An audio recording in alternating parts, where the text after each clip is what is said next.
ও ও কিছু না শুভঙ্কর, অন্য একটা ব্যাপার। যাই হোক ভাই, তুমি মন খারাপ করো না। কিন্তু আমি তো এই কথা বলবো যে তবু তো তোমার জন্য জানা গেল যে ওখানে কেউ একজন কারোর ক্ষতি করতে চেয়েছিল। বাবা বাবা, এমনটাও তো হতে পারে যে মেঘলা আসলে টার্গেট ছিল না। ওখানে হয়তো অন্য কারোর ক্ষতি করতে চেয়েছিল। আর যেহেতু শুভঙ্কর আগে থেকে বটলটা ওপেন করে ফেলেছিল, তাই সে বা তারা সেই সুযোগটা পায়নি। মোস্ট লাইকলি তাই হয়েছে। তো ঠিক বলেছো কাজুরি, তাই হয়েছে। কিন্তু একটা জিনিস বল, আমাদের নিজেদের মধ্যে কে কার ক্ষতি করতে চাইবে? সেটাই তো বুঝতে পারছি না বিকাশ। ভাবতে গেলে তো বুকের ভেতরটা শিরশির করে ওঠে। যে কেউ তো ওখানে টার্গেট হতে পারত। নিশ্চিত হয়ে তো এটা বলতে পারছি না তুই আমি কেউ টার্গেট হতে পারতাম। কি বলছিস? তোর আবার শত্রু আছে নাকি কেউ? সবই সম্ভব বিকাশ, সবই সম্ভব। যা বুঝতে পারছি ব্যাপারটা খুব জটিল। আচ্ছা, আমি একটা কথা জিজ্ঞেস করছিলাম ভালোমেশো।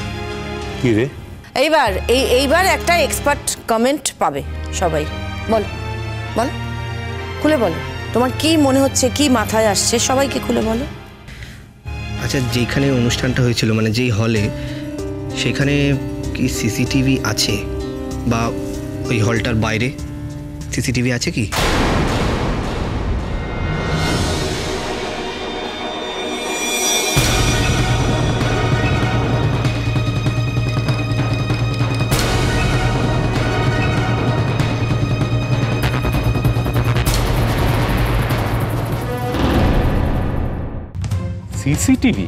সিসিটিভি তো থাকা উচিত, নিশ্চয়ই ছিল। আমাকে একটা কথা বল, সিসিটিভি ফুটেজটা নিয়ে কি করবি তুই? আরে সিসিটিভি ফুটেজ দেখলে আমরা জানতে পারবো যে সেদিন অনুষ্ঠানে কে কে এসেছিল, এবং এটাও হয়তো দেখতে পারবো যে ওইখানে বোতলটা খুলে ড্রাগটা কে মিশিয়েছিল। am I right? No, you are wrong. এটাও তো হতে পারে যে বাইরে থেকে বোতলের ড্রাগটা মিশিয়ে কেউ ভেতরে নিয়ে এসেছিল। সেটাও সম্ভব দাদা ভাই। আফটার অল অতগুলো লোকের মাঝখানে ওখানে দাঁড়িয়ে দাঁড়িয়ে কি কেউ মেশানোর রেস্টটা নেবে? হ্যাঁ, ওখানে দাঁড়িয়ে মেশানোর কারই বা সাহস হবে? অত লোকজন রয়েছে, কেউ না কেউ তো দেখে ফেলতো। আমার মনে হয় না সিসিটিভি ফুটেজ দিয়ে কোনো লাভ হবে। কিন্তু দেখতে তো কোনো দোষ নেই। না কি নেই তো দোষ না। তাহলে বিকাশকেই ব্যবস্থা করতে হয়। বিকাশই হল বুক করেছিল, বিকাশ সকলকে চেনে। কিরে বিকাশ, ব্যবস্থা করা সম্ভব? হ্যাঁ, কেন সম্ভব না? কথা বলে দেখতে হবে।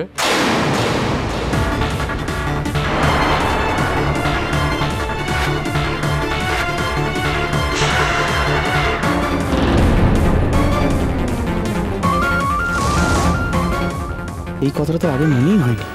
তাহলে তো সত্যি আগে থেকে মিশিয়ে নিয়ে যেতাম। এখন কি হবে?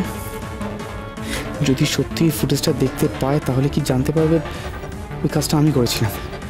আর অদ্রিজা ওখানে প্রেজেন্ট ছিল। যেমন করেই হোক ওই ফুটেজটা দেখাটা বন্ধ করতে হবে। বাবা, আমি বলছিলাম সবাই যখন সবটা জেনে গেছে তাহলে আর ওখানে ঝামেলা বাড়িয়ে কি লাভ? ঝামেলার কি আছে? সিসিটিভি ফুটেজ তো যে কোনো সময় যে কেউ দেখতে চাইতে পারে।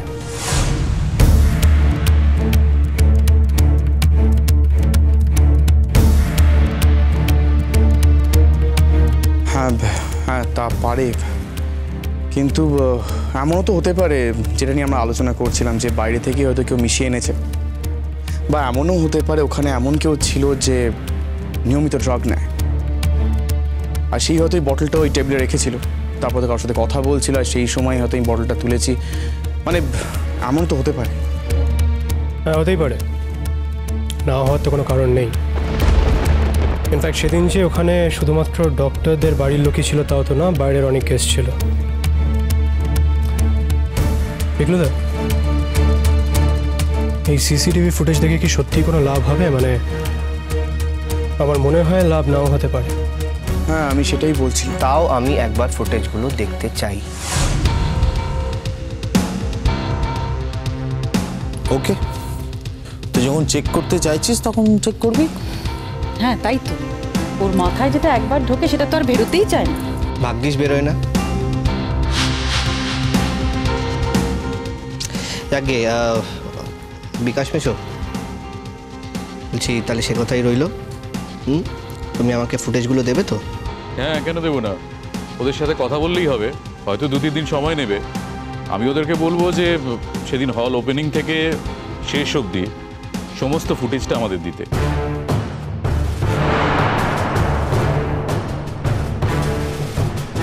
থ্যাংক ইউ গো, থ্যাংক ইউ সো মাচ। এটার জন্য আমি তোমার কাছে চিরকৃতজ্ঞ থাকবো। এই, এর মধ্যে আবার কৃতজ্ঞতা কি রে? হ্যাঁ, জিনিসটা ক্লিয়ার হলে আমি নিজেও তো খুব খুশি হব। না, তাই বলছিলাম আর কি। পিকলুদা, তোর যা প্রতিভা আছে তাতে কিন্তু তুই যে কোনো দিন এসব পেন্টিং টেন্টিং ছেড়ে গোয়েন্দা হয়ে যেতে পারিস। তোর কিন্তু হবে, বুঝলি? দেখ তাতান, যখন কোনো কাছের লোকের গায়ে আঘাত লাগে না, তখন পেন্টারও গোয়েন্দা হয়ে যেতে পারে।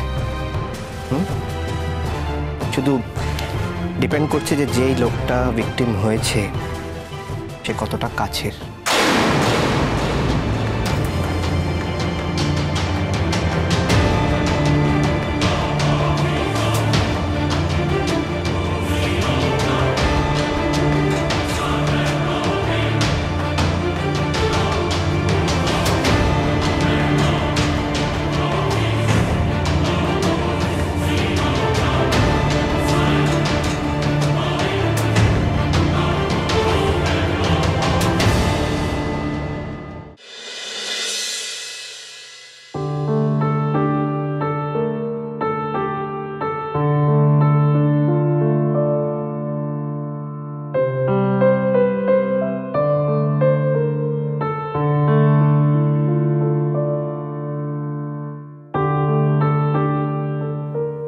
মেঘলা,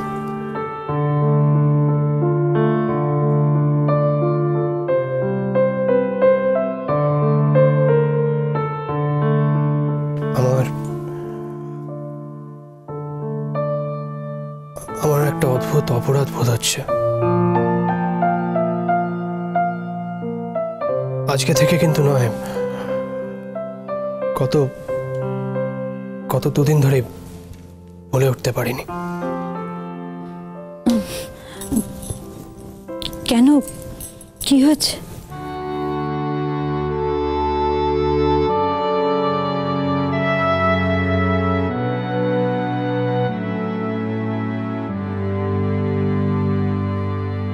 মেঘলা, আমার না মাঝে মধ্যে মনে হয় তুমি বোধহয় পৃথিবীর না। অনেক কিছুর ঊর্ধ্বে তুমি, অনেক কিছুর ঊর্ধ্বে থেকে কথা বলতে পারো, বিচার করতে পারো।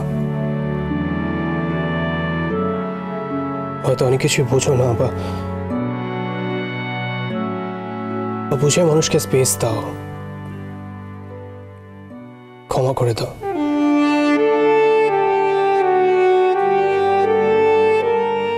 তা না হলে সেদিনকার ইনসিডেন্টটার পরে আমার কিন্তু সত্যি মনে হয়েছিল তুমি আমার উপর রাগ করবে, অভিমান করবে, হয়তো কথা বলা বন্ধ করে দেবে। হ্যাঁ, তুমি হয়তো কথা বলে একটু কমিয়ে দিয়েছিলে ঠিকই, কিন্তু তোমার জায়গায় আমি হলে হয়তো ব্যাপারটাকে এতটা ভালো করে হ্যান্ডেল করতে পারতাম না মেঘলা। কতগুলো লোকের মাঝখানে অপমান হয়তো আমি সত্যি মেনে নিতে পারতাম না।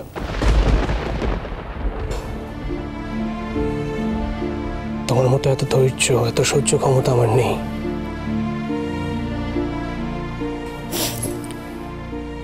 সেদিন তো আমার অন্যায় ছিল।